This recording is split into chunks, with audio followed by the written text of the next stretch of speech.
We continue our series on President Moon Jae-in's blueprint for a better Korea. On tonight's installment, we zoom in on domestic politics. According to our Kim Hye-sung, the goal is cooperative governance to help deliver on his campaign promises.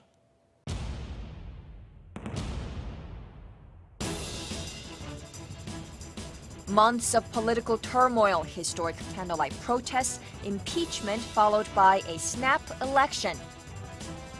On May 10th, President Moon Jae-in was sworn into office on the Korean people's aspiration for change.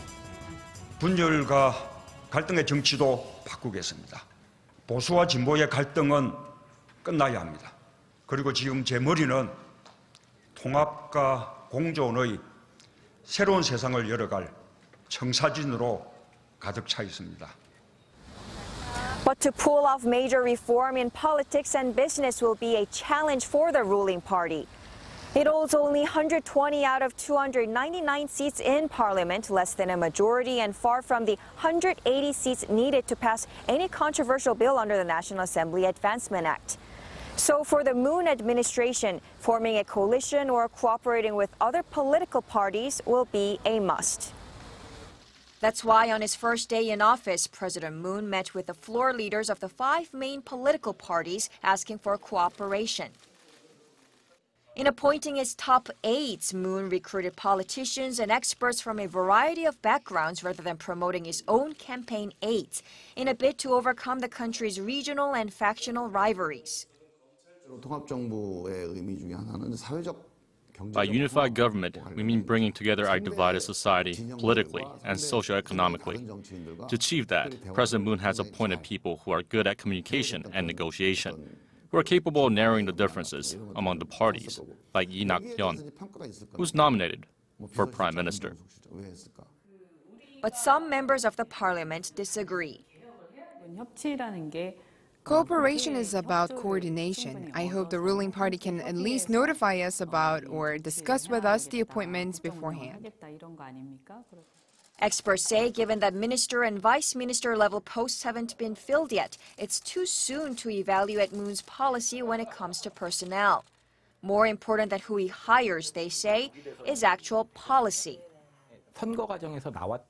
President Moon was elected on the people's desire for change. I think the most important thing for the Moon administration now is the actual detailed policy. Achieve things, build on them, and earn public support. In his first week, President Moon scrapped plans for public schools to use state-authored history textbooks. He ordered the temporary public sector workers be made full-time and more, moves that were harshly criticized by the main opposition party. Creating public sector jobs using taxpayer money, that's left-wing populism. If it were that easy, previous administrations would have done it. This is not the president's one-man show. If the new administration wants to avoid political wrangling or losing public support during the honeymoon period, experts say it's critical to be strategic. The Moon administration needs to set priorities, push for policies like judicial reform and reining in the jebels first. That's where there's a consensus among the parties, unlike using the public sector to create jobs, which is supported by less than half the public, according to the election results. We're going to play a tiebreaker role. Where we agree, we'll work with the ruling party. In areas where we think the other side's objections are reasonable, we'll cooperate with them. Politics involves both conflict and compromise in pursuit of the public good. Regional elections are coming up in a year next June, which will be a barometer of public support for the Moon administration. So the president's 12 months in office could be a challenge or an opportunity. Other parties are also getting back on their feet after the snap election. The most important thing for the success of the Moon administration now is working within the democratic system, within the Constitution. It's important to win the people's trust by showing that he is open to cooperation and compromise to deliver on his campaign promises. And of course, while cooperating with political parties is key, communicating with the Korean public will be all the more important in the first year.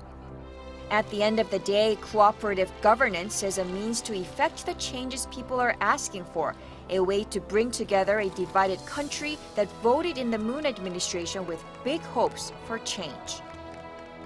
국민 모두의 대통령이 되겠습니다. 김혜성, 아리랑 뉴스.